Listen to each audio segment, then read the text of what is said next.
one is a more confident, dominant dog. And you will see two sides of this dog. You'll see aggression and you'll see friendly social side. Hi. I have been working with this dog a little bit more than that dog. So I've done 2 sessions with this dog.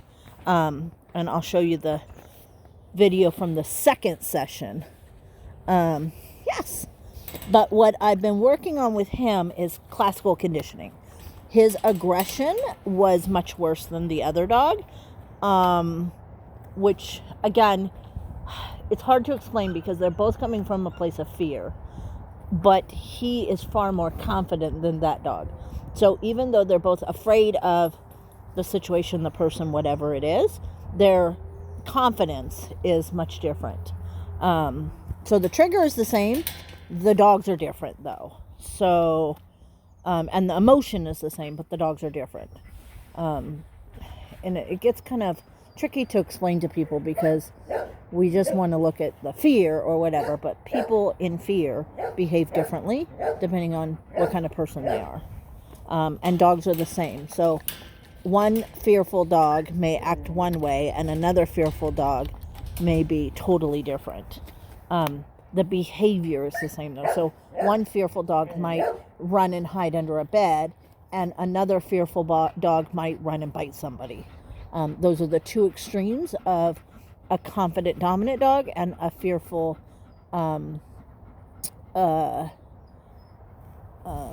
flight dog. So the dog with more of a dominant behavior will go for the bite, and the dog that has more of a flight behavior will hide. And then there's many different variations in between. So if you asked me when I did my first session, would I put my hand up and let this dog take food out of my hand? Absolutely not. Would I put my hand up and let this dog approach my hand? Absolutely not. Now we have a little bit more of a relationship, so I'm okay with it. Good.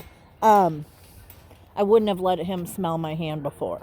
Now he is kind of getting this habit of me reaching for food. Me reaching, giving food, me reaching. So you can see when I bring my hand forward, he's anticipating there's food there. And that's because that's the only, I had my buddy. The only reason I've reached for him is to give him food. And that's the habit I want him to have with me. I reach, there's food. I reach, there's food. I reach, there's food. And then I'll build a relationship through the reaching for food with food. And then he'll finally get to a point where he's like, well, you can pet me now. I mean, we're cool now. And then I can pet him. Or I can reach, pet, feed. Reach, pet, feed. Whatever. But he has to be able to anticipate my behaviors. If he can anticipate my behaviors, then he'll start to feel more secure around me. And he's getting there. Like, he's lying down. He's all these things. But he's able to calm himself down because he knows he can fire off in a hot second. But he's definitely in a more calmer state of mind around me. And we'll do this over and over and over and over until he's always in a calm state of mind with me. He won't always be in a calm state of mind, but he won't be in a fear reactive state of mind. Okay, I gotta go get more cookies. Good boy! That's a good boy! I'm a good boy! Hey! What a good boy! Now, I just want to, just for fun, like I'm talking to him. Good boy! Now, watch what happens if I lean in on him. Hi, buddy! Hi! Different picture, right?